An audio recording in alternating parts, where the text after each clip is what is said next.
অপরূপ TV online.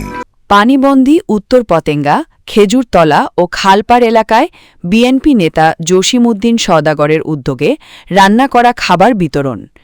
Chittagong প্রতিনিধি মোহাম্মদ সাদ্দাম হোসেনের তথ্যচিত্রে।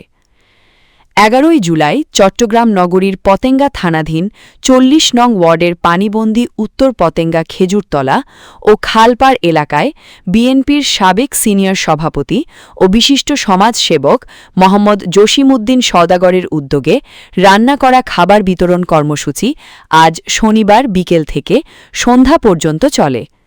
জসিমউদ্দিন জানান, কেন্দ্রীয় বিএনপির ঘোষিত ও সরকারের অর্থ ও পরিকল্পনা মন্ত্রী আমির খসরু মাহমুদ চৌধুরীর নির্দেশনায় যার যার এলাকায় সাধ্যমতো পানিবন্দী মানুষের মাঝে ত্রাণ বিতরণ ও সহযোগিতা করতে বলেন।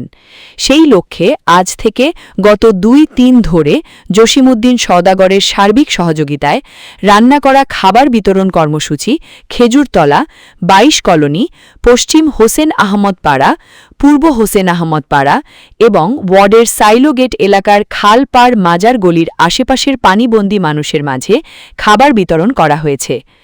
এ সময় উপস্থিত ছিলেন বিএনপি নেতা মোহাম্মদ সিরাজুল হক, মোহাম্মদ শাহীন হোসাইন, মোহাম্মদ কামাল উদ্দিন, স্থানীয় গণ্যমান্য ব্যক্তিদের মধ্যে সাবেক মেম্বার নূর মোহাম্মদ, শ্রমিকদল নেতা মোহাম্মদ ইকবাল হোসেন সহ উত্তর পতেঙ্গা ওয়ার্ড বিএনপি যুবদল, ছাত্রদল, স্বেচ্ছাসেবক দল, শ্রমিক দল, তাঁতি দল, কৃষক দলের নেতাকর্মীরা সক্রিয়ভাবে উপস্থিত ছিলেন। কর্মসূচিতে প্রায় ১৬০০ জনকে রান্না করা খাবার বিতরণ করা হয়। এই কর্মসূচি আগামী আরও ২-১ দিন অব্যাহত থাকবে বলে উদ্যোক্তা মোহাম্মদ জসিমউদ্দিন জানিয়েছেন। কারণ যেহেতু কাউন্সিলর নাই, কিন্তু মেয়র আছে আমাদের। মেয়র ইচ্ছে করলে সব কিছু আরও বিগত দিনে এগুলা নিষ্কাশন করতে পারত, কিন্তু করে নাই। এখন যেহেতু পানি বেড়ে গেছে, মানুষের দুর্ভোগ বেড়ে গেছে, তখন কিন্তু তিনি এই কাজটি খাতে নিয়েছে। এই কাজে নেওয়ার পরও এগুলা কিন্তু আমাদের কোনো কাজে আসতেছে না, কারণ আমাদের ভোগান্তি রয়ে গেছে। আর যেই এখন কর্ণফুলী ইপিজেড আছে, এই ইপিজেডের যদি নেটটা যদি ক্লিয়ার না করে, তাহলে এই পূর্ব হোসেন আহমদ পাড়ার লোকের এই দুর্ভিক্ষর শেষ হবে না এটার কোনো অবস্থাতেই। এদিকে কমিটি আছে, এদেরকে নিয়ে কামাল, আমিন, আমরা সবাই নেতৃত্ব দিয়ে আমরা পুরো খাল সাজাদ ভাইয়ের মাধ্যমে অর্থমন্ত্রীর নির্দেশে আমরা পুরো খালে লোক লাগিয়ে আমরা পরিষ্কার পরিচ্ছন্ন করতে সক্ষম হয়েছি। ইনশাল্লাহ এখন অনেক পানি কমে গেছে, সামনে কাজ চলমান আছে। এখন আজকে সকালেও কাজ করেছে, কাজ চলমান আছে।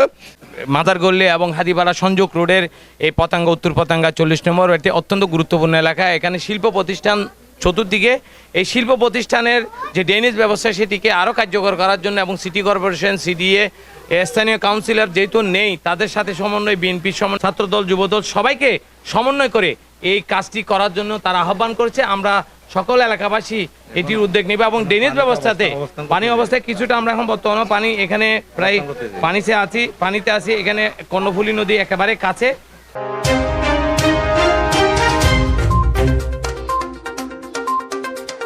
অপরূপ টিভি অনলাইন। এই দুর্ঘটনার অন্যতম কারণ নেশাজাতীয় দ্রব্য সেবন করে গাড়ি চালানো। নেশাজাতীয় বা মাদকদ্রব্য সেবন করলে দৃষ্টিশক্তি ও মনোযোগ নষ্ট হয়, অনুভূতি কমে যায় এবং মস্তিষ্ক সঠিকভাবে কাজ করে না।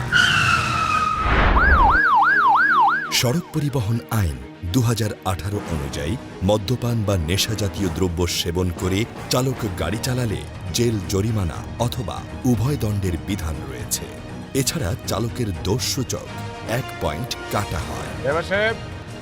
দেখি কি ব্যাপার, আপনি কি নেশা করে গাড়ি চালাচ্ছিলেন? ও, আপনি নেশা করে গাড়ি চালাচ্ছেন না? আবেদন সাইফুজ্জামান, ড্রাইভারকে গাড়িতে তোলো। রোমিও 73 ইকো 73 কালশি মোড়ে একটা মাইক্রো অ্যাক্সিডেন্ট করেছে। আমরা ড্রাইভারকে আটক করেছি, থানায় আসতেছি। ওভার। এছাড়া সড়ক পরিবহন আইন ২০১৮ এর ১১০ ধারা মতে পোশাকধারী পুলিশ অফিসার নেশাগ্রস্ত চালককে ওয়ারেন্ট ব্যতীত অর্থাৎ বিনা পরোয়ানায় গ্রেফতার করতে পারে। সড়ক দুর্ঘটনা থেমে নেই। অপরূপ টিভি অনলাইন।